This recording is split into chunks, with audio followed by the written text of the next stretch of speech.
औज़ु बिल्लाहि मिनश शैतानिर रजीम, बिस्मिल्लाहिर रहमानिर रहीम। सलीबी जंगों के दौरान एक नया ग्रोह तारीख में सामने आया जिसे टेम्पलर्स या नाइट टेम्पलर्स कहते हैं। ये यूरोप के जंगजू ईसाई सरदार हुआ करते थे जिन्होंने नाकाबिले तस्खीर मुसलमानों के खिलाफ यूरोपियंस को न सिर्फ ये कि हौसला दिया बल्कि कश्ते खून का एक ऐसा नया दौर शुरू किया जो कि सदियों बाद भी किसी ना किसी शक्ल में जारी है और उनके अकायद के मुताबिक तब तक जारी रहेगा जब तक कि ईसाइयों के हकीकी जनाब मसीह अलैहिस्सलाम दोबारा दुनिया में तशरीफ लाकर बातिल कुव्वतों को खत्म नहीं कर देते। ये नाइट टेम्पलर्स मुसलमानों यहूदियों के अलावा खुद स्याफाम ईसाइयों को भी कत्ल कर देते। गोया ये मजहबी से कहीं ज्यादा एक नस्ली मार का आरई के कायल थे। जू जू सलीबी जंगें बढ़ती गई, इन नाइट्स की तादाद भी बढ़ती गई और इन ईसाई सरदारों की जगह फिर यहूदी जोमा ने लेनी शुरू कर दी और बाद में यह मजहब का लिबादा कुछ बदल कर इंसानी बरादरी का काम करने का दावा करते सामने आने लगे। वक्त गुजरने के साथ साथ ये गिरोह मजहबी से माशरती और फिर माशी इजारादारी कायम करता दुनिया पर गैर महसूस अंदाज में हुक्मरानी का सोचने लगा। पसे पर्दा रहकर अहम कारोबारी अदालों से लेकर हुकूमतों तक को अपने मकासद के लिए बनाना और गिराना इनका मखसूस हुनर बन गया। ये सवाल अहम कि उन्होंने खुद को नाइट टेम्पलर्स या शुरू में टेम्पल या हैकल का मुहाफिज क्यों कहा, ये किस चीज की हिफाजत कर रहे थे और किस लिए कर रहे थे और किससे कर रहे थे। मुहक्किकीन का कहना है कि ये शुरू में सिर्फ 12 थे, 12 टेम्पल और ये किसी ऐसे खजाने या मुकद्दस तबरुकात की हिफाजत कर रहे थे जो बैतुल मक़दस या हैकल सुलेमानी से वाबस्ता थी। कुछ माहिरीन इज़राइलियात का कहना है कि ये ताबूत सकीना जो हैकल सुलेमानी की तबाही के बाद वहां से गायब हो गया था, वो इन 9 टेम्पलर्स के पास 9 से 13 साल तक रहा और फिर उन्होंने इसे ऐसी जगह छुपा दिया जहां से ये खुद अब ना तो उस तक पहुंच पाते हैं और ना ही ये दुनिया ख्याल कर सकता है। किसी को मालूम नहीं कि ताबूत सकीना कहां है। वो इसकी तलाश में सरगर्दा है कि उनको दोबारा उसके बगैर दुनिया पे गलबा नहीं मिल सकता, लेकिन ये तबरकात उनको नहीं मिल रहे और ना ही कभी मिलेंगे।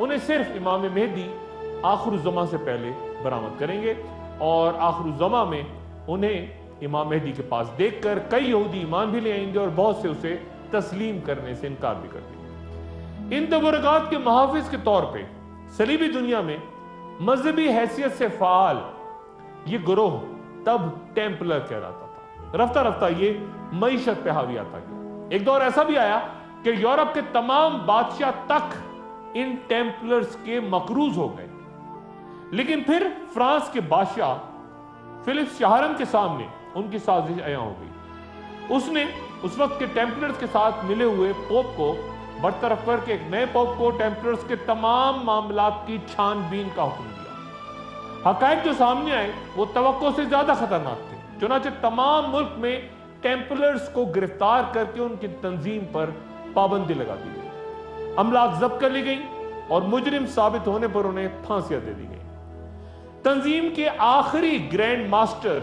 जैक्स डी मोले को 1314 ईस्वी में धीमी आग पर जिंदा जला दिया गया। टेम्पलर्स आज भी अपने उस ग्रैंड मास्टर की कुर्बानी को याद रखते हैं और उसकी यादगार को अपनी तकारीब में मजहबी रस्म के तौर पे मुनक़िद करते हैं। लेकिन एक बार फिर आयामा उनके खिलाफ हुई तो पूरे यूरोप में उनके खिलाफ इस बार भरपूर कार्रवाइयां शुरू कर दी गई, गिरफ्तारियां, सजाएं, फांसियां। और फिर उन्होंने एक नया सबक सीखा कि एक हाथ में कुव्वत और इक़्तिदार खतरनाक हो सकता है, इसलिए उसे तकसीम कर दिया जाए। मैं इस नजरिए को बिल्कुल तस्लीम नहीं करता, लेकिन यूरोप के मगरिब के कई मौरखीन जो इस गिरोह की तारीख पे गहरी नजर रखते हैं, कई किताबें भी उन्होंने लिखी, वो कहते हैं कि दुनिया में जो नया जमहूरी निजाम सामने आया वो इन्हीं के नए नजरिए के बायस था, जो कि बादशाहत का मुतबादिल था, क्योंकि इस बरादरी ने गालिबन महसूस किया कि जेर जमीन रह के निजाम पे गिरफ्त रखना ज्यादा मुनासिब है। फ्रांस के बादशाह फिलिप चहारम से बच के कई टेम्पलर्स स्कॉटलैंड पहुंच गए और वहां उन्होंने رفتہ رفتہ خود کو مضبوط کیا، لیکن بالکل پس منظر میں چلے گئے کہ لوگ انہیں بھول جائیں۔ 1717 عیسوی میں ٹیمپلرز دوبارہ یورپ میں ابھرے اور ان کی نئی شناخت ٹیمپلرز کی نہیں بلکہ فری میسنز کی تھی، اور ٹیمپلرز کے نئے گروپ یعنی فری میسنز کا پہلا شاہی خاندان کا رکن پرنس آف ویلز فریڈرک تھا، جس میں برطانیہ کے کئی بادشاہ، ملکائیں، شہزادے بعد میں شامل ہوتے چلے گئے، اور یہاں تک کہ وزیر اعظم چرچل کو بھی فری میسن کہا جاتا ہے۔ نئی شناخت اور گروہ میں معاشرے کے قداور لوگ شامل ہو گئے، اور آج بھی لاہور کے مال روڈ پہ وہ عمارت موجود ہے جو ایک دور میں فری میسنز کا پرنس ایلبرٹ وکٹر لاج 2370 EC کہلاتی تھی، اور جسے برطانیہ کے گرینڈ لاج نے 1885 میں تعمیر کیا تھا، اور جو کہ 1972 میں ذوالفقار علی بھٹو کی جانب سے پاکستان میں فری میسنز پر پابندی لگانے کے بعد سے اب تک خالی ہے۔ زیادہ بات میں لاہور کی اس عمارت پہ اس لیے نہیں کروں گا کہ کئی گرینڈ ماسٹرز اور ماسٹرز جو پاکستان میں فری میسنز کے نمائندے ہیں وہ اس عمارت کو واپس لینے کے لیے عدالت گئے، اور یہ معاملہ اس وقت زیر سماعت ہے۔ کراچی میں بھی فری میسنز کی ایک عمارت عبداللہ ہارون روڈ پر، جسے پہلے وکٹوریا روڈ کہتے تھے، اس پہ فوارہ چوک کے نزدیک گورنر ہاؤس سے کچھ فاصلے پہ موجود ہے، ہوپ لاج۔ بیان ہوتا ہے کہ آزادی سے پہلے اس میں کئی ممتاز ممبرز بھی موجود تھے اس تنظیم میں، جن میں سے کچھ کے نام اب تک اس عمارت کی دیواروں پہ لکھے نظر آتے ہیں، مثلا MMR شیرازی اور MG حسن۔ 1973 میں اس عمارت کو حکومت سندھ نے اپنی تحویل میں لے لیا، اور تب سے یہ تنظیم انتہائی خاموشی سے ملک میں کام کرتی ہے۔ آج بھی اس کے بے شمار ممبرز، ماسٹرز، گرینڈ ماسٹرز، مختلف جو عہدے ہیں ان پہ موجود ہیں پاکستان بھر میں، لیکن یہ ان الزامات سے خود کو مکمل طور پہ دور کرتے ہیں جو اس پہ لگائے جاتے ہیں کہ یہ ایک خفیہ پراسرار تنظیم ہے جس کا کوئی ایجنڈا سامنے نہیں آتا۔ یہ مکمل طور پہ تردید کرتے ہیں۔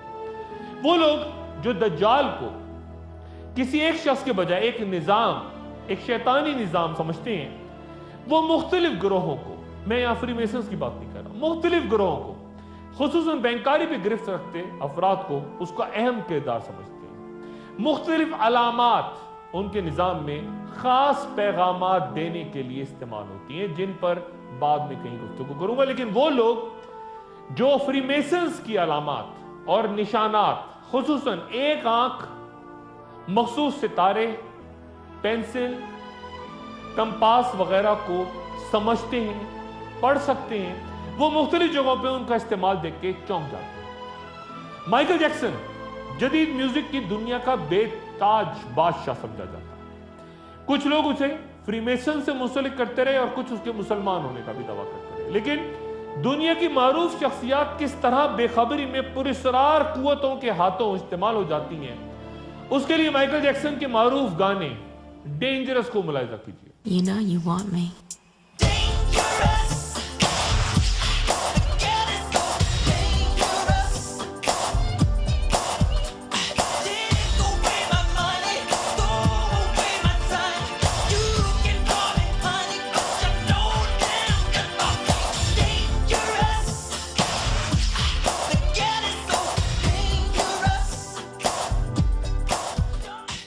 اور پھر اس کے ایلبم کور کو بغور دیکھیں تو آپ کو اس پہ فری میسنز کی لاتعداد علامات نظر آئیں گی۔ جب یہ تصویر دنیا کے سامنے آئی تو اسے بنانے والے artist, American artist Mark Ryden, اس پہ شدید تنقید شروع ہو گئی کہ آخر اس نے کیا پوشیدہ پیغامات اس ایلبم کے کور کے ذریعے دنیا کو دینے کی کوشش کی۔ اس نے بہت وضاحتیں کی، لیکن یہ بحث جاری رہی، اور بعد میں جب مائیکل جیکسن کی ایک اور album blood on the dance floor کا گانا سوزی گاٹ یور نمبر سامنے آیا تو اس میں سوزی کے کردار پہ بھی ایک نیا تنازع کھڑا ہو گیا۔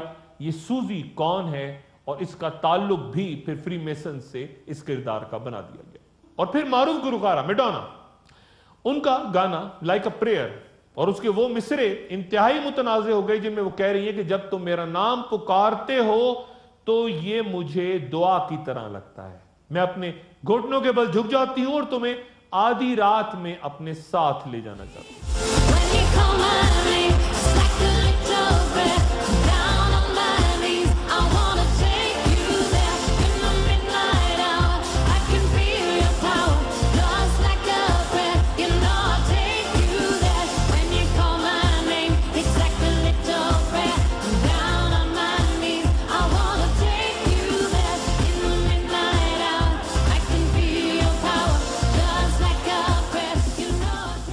इस गाने की अगर बैक ट्रैकिंग करें तो उसमें भी बाज लोग कहते हैं कि ओ हियर सैटन, यानी ए शैतान हमें सुनो के अल्फाज भी सुनाई देते हैं, ये दावा किया जाता है। फ्रीमेसन्स और क्या करते हैं और मौजूदा दुनिया उनके लिए क्या गलत और दुरुस्त ख्यालात रखती है, एक छोटा सा वक्फा और वक्फे के बाद दोबारा हाजिर होते हैं। खुशामदीद। मौजूदा दुनिया के हालात पर आखिर-उज़्ज़मा के सिलसिले में बयां करदा पेशगोइयां किस तरह असरअंदाज हो रही हैं और इसे अहले सियासत वो जो आलमी तनाजुर पे उभरते मंजरनामों पर मगरबी दुनिया में बैठकर तमाम मामलात पे नजर रखते हैं, वो किस तरह देख रहे हैं। मैंने तमाम अहम मजहबी किताबों के अलावा कई ऐसी तसानीफ से भी रुजू किया जो आखिर-उज़्ज़मा और असर हाजिर की सियासत के हवाले से लिखी गई हैं और इंतहाई दिलचस्प मालूमात और नुक्ता नजर हमारे सामने लाती है। मसलन पेरिस के इंस्टीट्यूट फॉर पॉलिटिकल स्टडीज के associate professor Jean Pierre Filiu की मारूफ तसनीफ एपोकलिप्स इन इस्लाम और यूनिवर्सिटी ऑफ वेल्स के professor of Judaism rabbi Dan Cohn Sherbok, उनकी किताब the politics of apocalypse, the history and influence of Christian Zionism और दौलत इस्लामिया ये दाई से मुतल्लिक वाशिंगटन के ब्रूकिंग्स इंस्टीट्यूट से वाबस्ता विलियम मैकान्स की किताब the ISIS apocalypse, the history, strategy and the doomsday vision of Islamic state और दीगर कई किताबें जो हालिया बरसों में अफगानिस्तान और मशरिक वुस्ता में जारी जंगों का ताल्लुक उन मजहबी अकायद से जोड़ती हैं जिनका इस्तेमाल यहाँ एक दूसरे से नबरद आजमा मुख्तलिफ गिरोह आखिर-उज़्ज़मा से पहले रोनुमा होते वाक़यात से जोड़ते हैं। एक बात जो अजब सी लगती है वो ये कि इस मामले पे तीनों फरीक यानी यहूदी, ईसाई और मुसलमान एक ही मसले को अपना महवर करार देते हैं, यानी आमद मसीह, खरूज दज्जाल और एक हुकूमत अदल व इंसाफ का क़याम। लेकिन तीनों के नजरियात बिल्कुल मुख्तलिफ हैं। लेकिन ईसाईयत या क्रिश्चियनिटी में नजरिया निस्बतन सादा और सहल है, कम से कम कैथोलिक्स और ऑर्थोडॉक्स क्रिश्चियंस के नजदीक।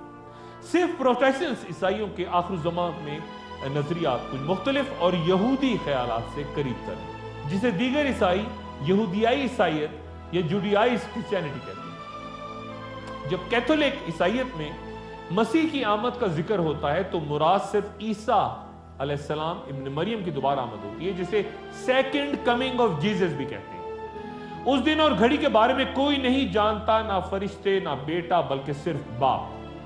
जब इंसान का बेटा अपनी शान और शौकत के साथ आएगा और सारे फरिश्ते उसके साथ आएंगे तो वो बड़ी शान से अपने तख्त पे जलवा अफरोज होगा। जैसा कि इन इबारतों से वाज़ेह होता है, ये बुनियादी तौर पे ईसाइयत में खुदा का दिन या खुदा के फैसले का दिन है, जिसे वो डे ऑफ लॉर्ड भी कहते हैं। लेकिन ईसा अलैहिस्सलाम की दोबारा आमद यानी सेकंड कमिंग भी उसी दिन के साथ कुछ इस तरह जुड़ जाती है कि ईसाइयों का एक बुनियादी अकीदा निजात या रिडेम्पशन यानी गुनाहों, शैतानियत, तारीकियों, मौत, मुसीबतों से मग़फ़िरत, अब्दी हयात, रोशनी का हसूल, उसकी तरफ एक हालत से दूसरी हालत की तरफ निजात कहलाता है। और ईसा अलैहिस्सलाम की दोबारा वापसी निजात के लिए होगी। और दज्जाल को ईसाई एंटी क्राइस्ट कहते हैं और उसका जिक्र इन अल्फाज में है क्योंकि बहुत से ऐसे फरेब देने वाले दुनिया में निकल आए हैं जो ये नहीं इकरार करते कि ईसा अलैहिस्सलाम मुजस्सम आने वाले हैं, यही फरेब देने वाला है और यही एंटी क्राइस्ट है। एंटी क्राइस्ट एक यूनानी इस्लाह है और इस तनाजुर में उस शख्स का नाम जो कि ईसा अलैहिस्सलाम की मुखालफत में भेजा जाएगा। ये एंटी क्राइस्ट ईसाइयत में इंतहाई अहमियत रखता है, जो ईसा अलैहिस्सलाम की दोबारा आमद से पहले तबाही, गारत गरी और बर्बादी लेकर आएगा दुनिया। ईसाइयत के मुताबिक उस पे जो पै दर पै हमले भटके हुए काफिले पर सदियों से उन पे जारी हैं और रफ्ता रफ्ता ईसाइयत यहूदियत की तरफ माइल हो रही है, یہ لٹی ہوئی پونجی کی تلاش اس روز ختم ہو جائے گی جب عیسیٰ علیہ السلام دوبارہ آ کے اپنی بھیڑوں جسے 2000 سال سے یہودی ہانکتے پھر رہے ہیں جمع فرمائیں گے اور ان کے چہروں سے گرد و غبار پہنچ دیں گے۔ یہ عیسائیوں کا ایمان ہے۔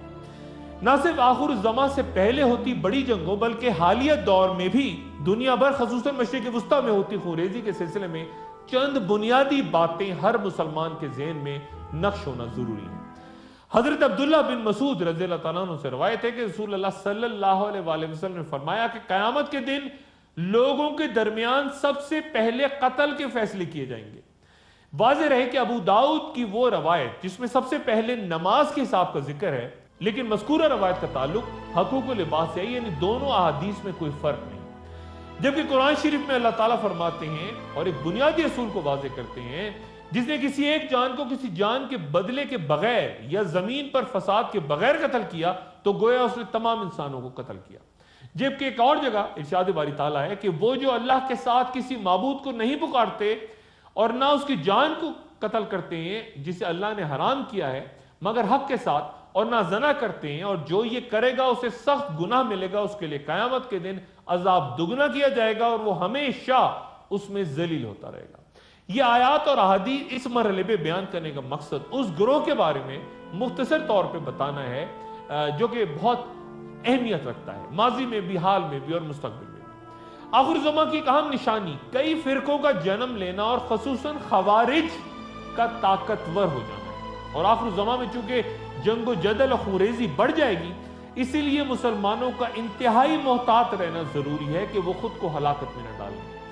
چند علماء کے نزدیک فتنہ خوارج کا آغاز رسول اللہ صلی اللہ علیہ وآلہ وسلم کی زندگی میں ہی ہو گیا تھا، جب بنو تمیم کے ایک شخص ذوالخنسیرہ نامی شخص نے رسول اللہ صلی اللہ علیہ وآلہ وسلم کے فیصلے پہ تانہ زنی کرتے گستاخی کا ارتکاب کیا تھا، اور یہی شخص خوارج کی فکر و روش کا بانی سمجھا جاتا ہے۔ خوارج حضرت علی کرم اللہ وجہہ کی جماعت کے لوگ تھے جو کہ ان کے ساتھ مل کے لڑائیوں میں شریک رہے، لیکن جب حضرت علی کرم اللہ وجہہ اور حضرت امیر معاویہ رضی اللہ تعالیٰ عنہ کے درمیان تحکیم کا معاملہ پیش آ گیا تو یہ گروہ حضرت علی کرم اللہ وجہہ کی اطاعت سے منحرف ہو گیا اور کوفہ کے نزدیک ایک وادی ہروارہ میں آباد ہو گیا۔ یہ گروہ گناہ کبیرہ میں مبتلا ہر شخص کو کافر کہتے اور دائمی جہنمی قرار دے کر توبہ کے قائل نہیں تھے۔ وہ حضرت علی کرم اللہ وجہ اور حضرت امیر معاویہ رضی اللہ تعالیٰ عنہ دونوں کو دائرہ اسلام سے باہر قرار دے کے ان کے تمام ساتھیوں کو بھی کفر کے فتووں سے نوازتے۔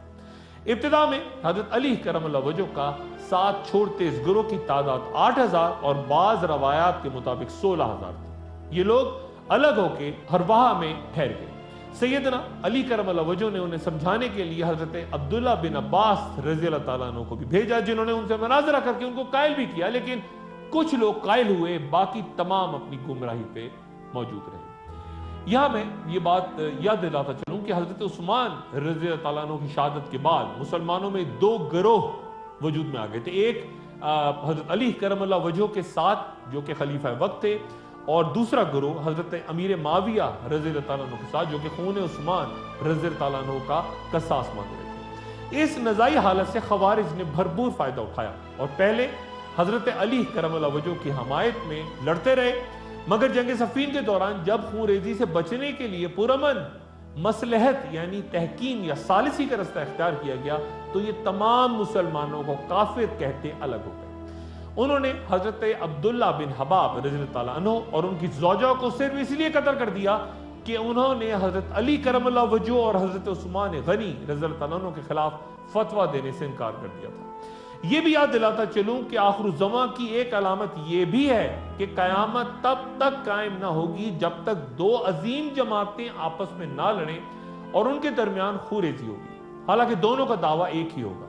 اس حدیث میں غالباً میں پہلے بھی بات کر چکا اس جنگ صفین کا ذکر ہے جس کے نتیجے میں خوارج سامنے آئے اور جو 36 ہجری میں ہو چکی ہے، لیکن نتیجے میں جنم لیتے خوارج آج تک اسلام کے نام پہ قتل و غارت میں مصروف ہیں اور آخر الزمان میں ان کی تعداد میں بہت اضافہ ہوتا چلا جائے گا۔ اور نہ صرف مسلمانوں بلکہ دیگر مذاہب میں بھی کچھ ایسے ہی فتنے جنم لیں گے جو بظاہر عبادت گزار اور بھائی چارے کا لبادہ اوڑے ہوں گے، لیکن ان کا مقصد کچھ اور ہی ہوگا۔ جیسا کہ ایک گزری نشست میں بیان کیا تھا کہ हैकल सुलेमानी में होती इबादत की तरह इबादत करता एक तबका जो अपने मिलने जुलने और मजहबी रसूमात की जगहों को लॉजेस या टेम्पल कहे, वो ज़हूर पजीर हो चुका है सदियों पहले। क्या वही फ्री मेसन्स हैं या फ्री मेसन्स कोई और हैं?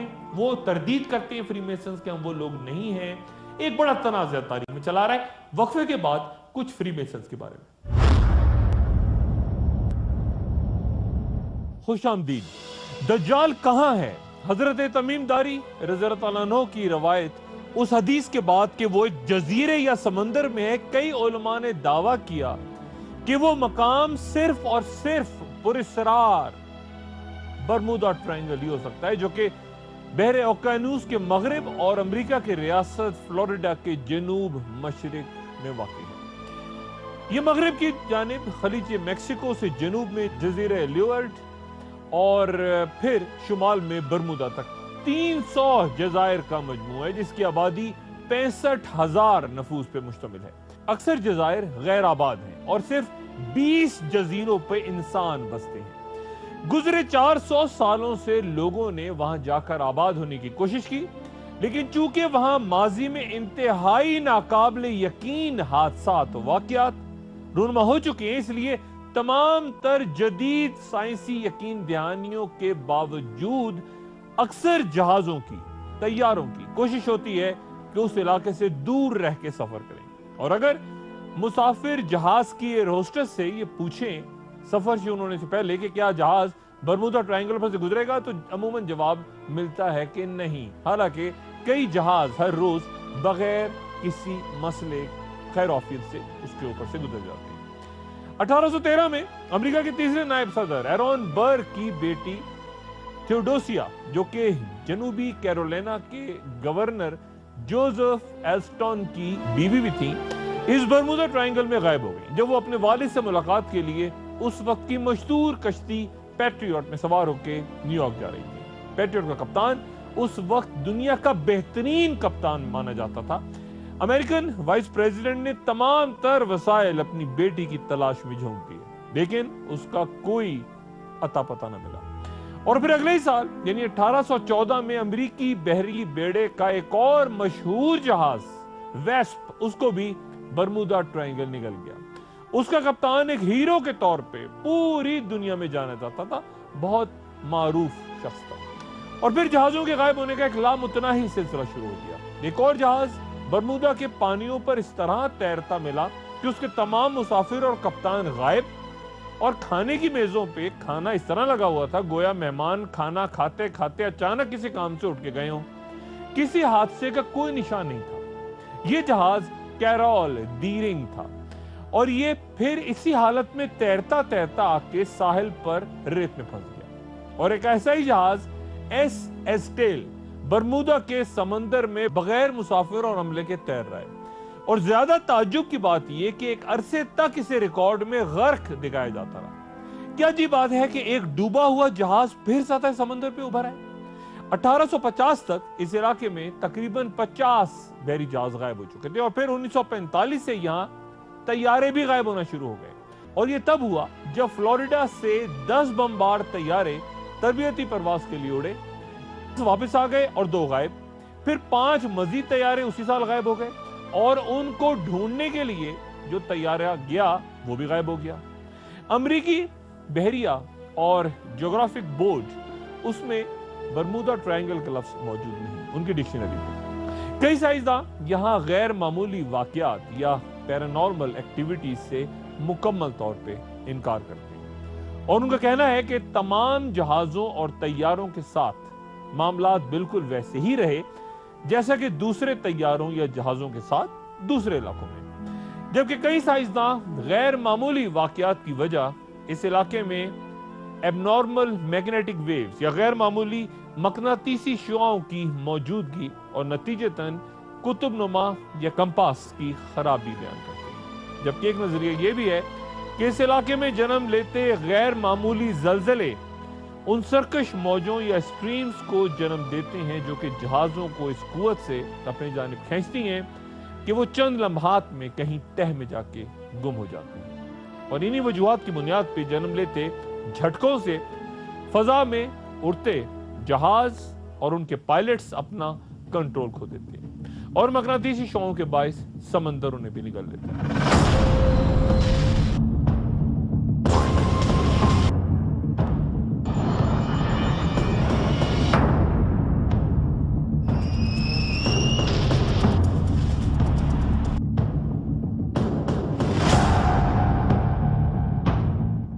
तारीख सफात में मंगोल हुक्मरान कुबलाई खान की 2 नाकाम कोशिशों का भी तस्करा आता है जो उसने 13वीं सदी में जापान पर कब्जे के लिए की थी, लेकिन उन कोशिशों में उसके बहरी जहाज कहीं पानियों में गर्क हो गए थे और कहा जाता है कि 40,000 फौज कुबलाई खान की उन जहाजों में थी। ये जगह बहरुल काहिल में टोक्यो से 100 किलोमीटर दूर मियाक जजीरों के गिर्द बयां होती है और इस जगह को शैतानी समंदर या डेविल्स सी या फिर ड्रैगन्स ट्रायंगल भी कहते हैं। लेकिन इस नजरिए यानी इस इलाके की गैर मामूली होने की तरदीद भी साइंसदान करते हैं और वो कहते हैं कि कभी कोई बड़ा जहाज या तैयारे गायब नहीं हुआ, बल्कि छोटी छोटी कश्तियां मकनातीसी शुआओं की वजह से डूबती रहती हैं। लेकिन मसला वही कि सानिहों की वजह और फिर जवाबी दलाइल और फिर नए नजरियात